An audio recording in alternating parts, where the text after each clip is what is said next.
옛 사람들에게 말하기를 살인하지 말아라. 누구든지 살인하는 사람은 재판을 받아야 할 것이다 하는 것을 너희는 들었다. 그러나 나는 너희에게 말한다. 자기 형제나 자매에게 썩내는 사람은 누구나 심판을 받는다. 자기 형제나 자매에게 얼간이라고 말하는 사람은 누구나 공의회에 불려갈 것이요. 또 바보라고 말하는 사람은 지옥불 속에 던져질 것이다. 그러므로 네가 제단에 제물을 드리려고 하다가 네 형제나 자매가 네게 어떤 원한을 품고 있다는 생각이 나거든 너는 그 제물을 제단 앞에 놓아두고 먼저 가서 네 형제나 자매와 화해하여라. 그런 다음에 돌아와서 제물을 드려라. 너를 고소하는 사람과 함께 법정으로 갈 때에는 도중에 얼른 그와 화해하도록 하여라. 그렇지 않으면 고소하는 사람이 너를 재판관에게 넘겨주고 재판관은 형무소 관리에게 넘겨주어서 너를 감옥에 집어넣을 것이다. 내가 진정으로 너희에게 말한다. 너희가 마지막 한 푼까지 다 갚기 전에는 거기에서 나오지 못할 것이다. 간음하지 말아라 하고 말한 것을 너희는 들었다. 그러나 나는 너희에게 말한다. 여자를 보고 음욕을 품는 사람은 이미 마음으로 그 여자를 범하였다. 네 오른눈이 너로 하여금 죄를 짓게 하거든 빼서 내버려라. 신체의 한 부분이 잃는 것이 온몸이 지옥에 던져지는 것보다 더 낫다. 또 네 오른손이 너로 하여금 죄를 짓게 하거든 찍어서 내버려라. 신체의 한 부분을 잃는 것이 온몸이 지옥에 던져지는 것보다 더 낫다. 우리는 미디어에서 종종 그 살인의 범죄들을 접하게 됩니다. 그리고 그 일반적으로는 그 살인의 출발에는 분노가 있다고 생각합니다. 상대를 죽이고 싶을 만큼의 분노이죠. 그렇지만 모든 분노가 살인에 이르는 것은 아닙니다. 우리 대부분의 사람들은 거의 매일 화가 납니다. 그렇다고 누군가를 죽이지는 않습니다. 화가 난다고 살인을 저지르지 않는 건 한 두 가지 정도의 이유가 있습니다. 우선 그 분노의 수준이 살인에 이르지 못하는 거죠. 그냥 좀 화가 난 겁니다. 아니면 그 분노가 살인에 이를 정도임에도 불구하고 그 중간에 인간의 이성이 작동해서 그 행동을 자제시키는 겁니다. 내가 이 사람을 죽였을 때 그 이후에 내가 감옥에 가야 할 것이고 주변 가족과 친구들을 실망시킬 것들 그리고 그 이후에 생길 번잡한 것들 조사받는 복잡한 시간들 이런 것들을 판단한 내 차가운 이성이 행동을 멈추게 합니다. 여러분 생각해보면 전쟁 때 그 군인들은 당연히 적대 국가와 그 군인들에게 분노하게 됩니다. 그런데 여기서 다른 점은 살인의 정당성을 국가가 부여해 주죠. 그러면 그럴 때 군인은 사람을 죽이는 데 있어서 거침이 없어지게 됩니다. 즉 이성이 행동을 멈추는 과정을 제거하거나 혹은 그 행동을 격려했을 때에는 기꺼이 우리는 사람을 죽이기도 합니다. 살인이 쉬워지는 것이죠. 그래서 사람을 죽이는 일을 멈추기 위해서는 두 가지 방법이 있습니다. 첫째는 그 살인의 뿌리인 분노를 아예 제거해버리는 것입니다. 둘째는 그 행동을 제어하는 이성의 힘을 강하게 훈련시키는 겁니다. 교육을 강화할 수도 있고요. 아니면 살인에 대한 처벌을 강력하게 하는 방법들도 있습니다. 오늘 우리가 본 성서에서도 간음이란 말이 나옵니다. 우리말로 하면 일종의 그 불륜이랑 비슷한 말이죠.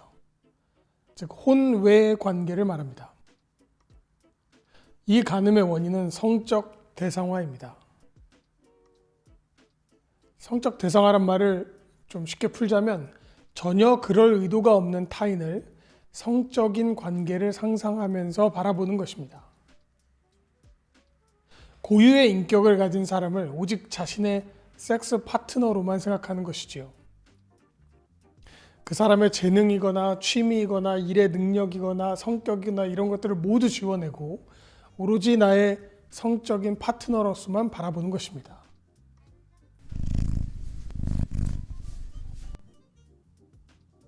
종종 이런 노골적인 성적 대상화는 범죄로 발전하기도 합니다. 이런 불법적인 성적 관계를 막는 방법은 역시나 두 가지가 있습니다. 첫째는 아까 말한 그 근본적인 원인인 상대를 성적인 대상으로 바라보지 않도록 하는 것입니다. 그리고 또 다른 방법은 성적 대상화가 생겨나더라도 이를 제어하는 이성을 강력하게 훈련시키는 방법입니다. 즉, 성추행이나 성폭행 같은 범죄들에 대한 처벌을 강력하게 하여서 우리의 이성이 이를 인지하게 하는 것입니다. 우리 성서의 구약에서는 이런 성추행, 성폭행 다 사형입니다. 아니면 교육을 통해서 인권 감수성을 높이는 방법들도 있겠습니다. 국가와 체제는 대체적으로 이 두 번째 방법에 집중합니다. 그래서 범죄에 상응하는 수준의 처벌을 강화함으로써 사람들이 그 행위에 대한 경각심을 갖도록 하고, 그래서 속마음으로는 어떨지 모르겠지만 그 생각이 행동으로 표출되지 않도록 하는 방법을 찾습니다. 그런데 오늘 우리가 본 성서 구절을 통해서 보면 예수님은 첫째 방법, 즉 죄의 근원을 제거하는 방법을 추구하고 있습니다. 그래서 그 원인 자체를 처벌하여서 우리가 분노나 혹은 성적 대상화 그 자체를 죄로 받아들이게 합니다. 좀 더 자세히 보면 원래는 살인을 하면 처벌을 받아야 하는데 예수님은 분노하기만 해도 재판을 받아 형벌을 받아야 된다고 말합니다. 그래서 바보야! 라고 말하면 최고 법정에 끌려가서 형을 받아야 되고요. 멍청아! 라고 하면 하늘의 법정에 끌려가서 불의 심판을 받을 거라고 합니다. 또 혼외의 여성을 성적으로 바라보는 마음 자체가 간음이라고도 합니다. 그래서 여성을 성적 대상화하기만 하면 돌로 쳐 죽을 것이라 라고 말하고, 차라리 그렇게 성적 대상화를 할 거면 그럴 바에는 눈을 뽑아버리든지 아니면 손을 잘라버리라고 말합니다. 요약하면 예수님은 단 한 번도 분노하지 말아야 되고 단 한 번도 자신의 아내를 제외한 여성을 성적 대상화해서는 안 된다는 겁니다. 제가 이렇게 정리하고 나면 대부분의 사람들이 이런 질문을 던지죠. 그게 가능해? 라고 말입니다. 단 한 번도 분노하지 않고 단 한 번도 법적 배우자 외의 상대를 성적 대상화하지 않는 것이 가능하냔 말입니다. 심지어 저는 그런 글들도 본 적이 있어요. 화가 나면 좀 화가 나도록 두어야 된다. 그런 분노를 너무 억누르면 그게 심리적으로 더 나쁜 부작용이 나타난다. 이런 것들. 그래서 화를 잘 풀어내야 된다. 또 성적인 욕망도 인간의 기본적인 욕구라서 그런 걸 너무 막아서는 안 된다. 그게 꼭 혼외라 할지라도 이런 주장도 읽어본 적이 있습니다. 다만 여기서 한 가지 오해할 만한 여지를 붙잡아 두고 가도록 하죠. 그럼 예수님이 화낸 적이 없는가? 예수님이 있습니다. 화낸 적이 있습니다. 마가복음 3장 5절에서 보면 예수께서 노하셔서 라는 구절도 있고요. 마태복음 23장 17절에는 욕설 비슷하게도 하시거든요. 네. 그럼 예수님이 화낸 거 아니냐? 화냈습니다. 그런데 그건 어떤 행동이나 말들이 사람들의 상식적 양심의 기준과 너무 다를 때 나오는 자연스러운 감정을 말합니다. 오늘 본문에서 말하는 예수님이 금지한 분노는 존재 자체에 대한 부정적인 감정, 즉 어떤 존재에 대한 혐오와 같은 마음을 말하는 것입니다. 그래서 어떤 잘못에 대한 의분이 아니라 어떤 존재에 근거 없는 혐오들, 이런 것들을 주되게 다루고 있는 것이죠. 이런 혐오의 경우에는 사람들은 먼저 분노하고 분노한 이유의 거리를 찾기도 합니다. 성적인 욕망도 마찬가지입니다. 성적 욕구는 인간의 기본 욕구가 맞습니다. 그렇지만 성서는 이 욕구는 자신의 합법적인 성적 대상과 이루어져야 된다고 말하는 겁니다.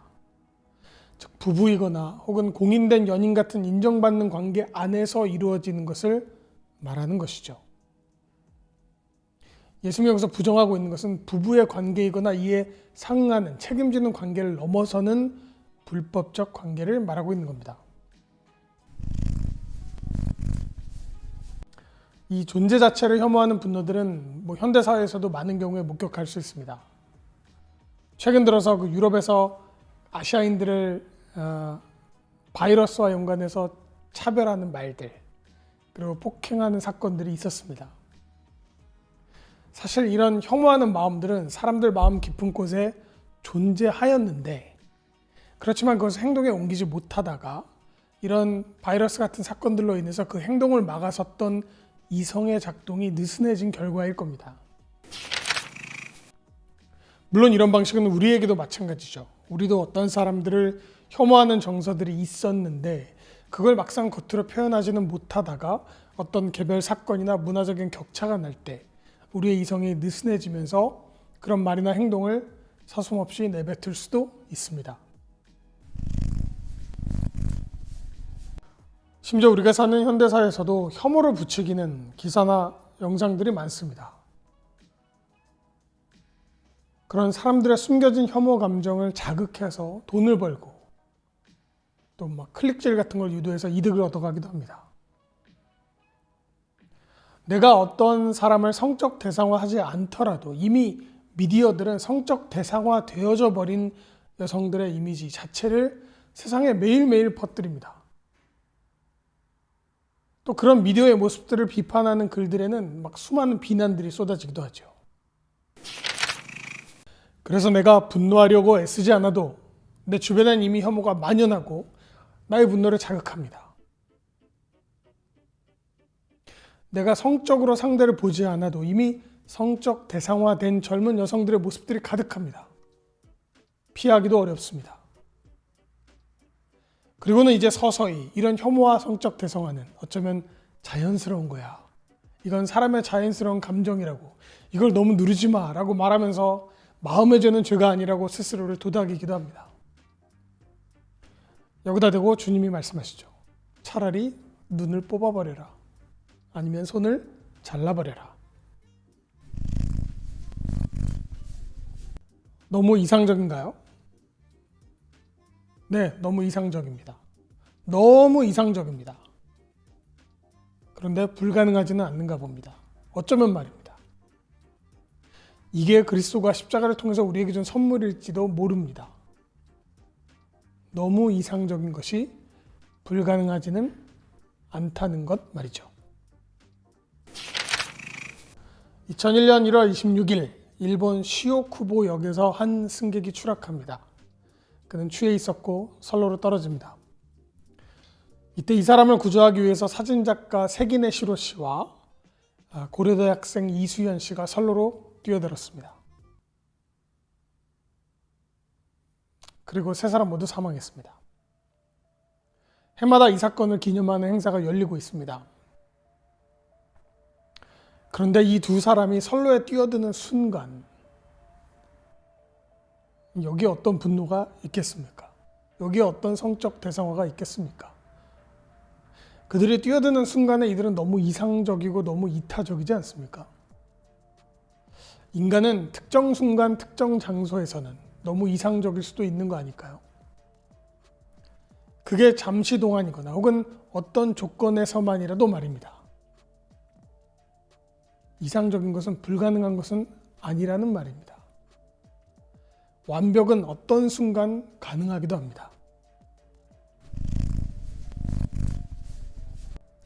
예수님이 십자가에 올라 온갖 수치를 당하고 서서히 죽어가던 순간 그가 인류를 향해 분노했을까요?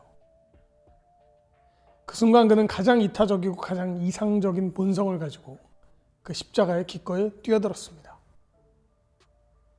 그리고 그 예수님의 깊은 곳에서는 하나님의 영, 성령이 함께했습니다. 예수님의 완전함을 이해하고 공감하는 영, 그 영이 우리에게 선물로 주어진 것이거든요. 그래서 우리는 그 완전함을 이해할 수 있습니다. 인간은 죄인이면서 은혜를 입은 자입니다. 그래서 완전하지는 못하지만 완전할 가능성을 가지고 있죠. 성령과 함께 말입니다. 단 한 번도 혐오하지 않을 수 없겠으나 그 혐오를 깨닫게 하고 그 죄로부터 돌이키게 하는 성령이 있다는 것. 그게 우리가 죄의 뿌리로부터 해방되는 방식입니다. 까짓 거 너무 이상적인 건 포기할 거야. 그럴 필요는 없을 것 같습니다.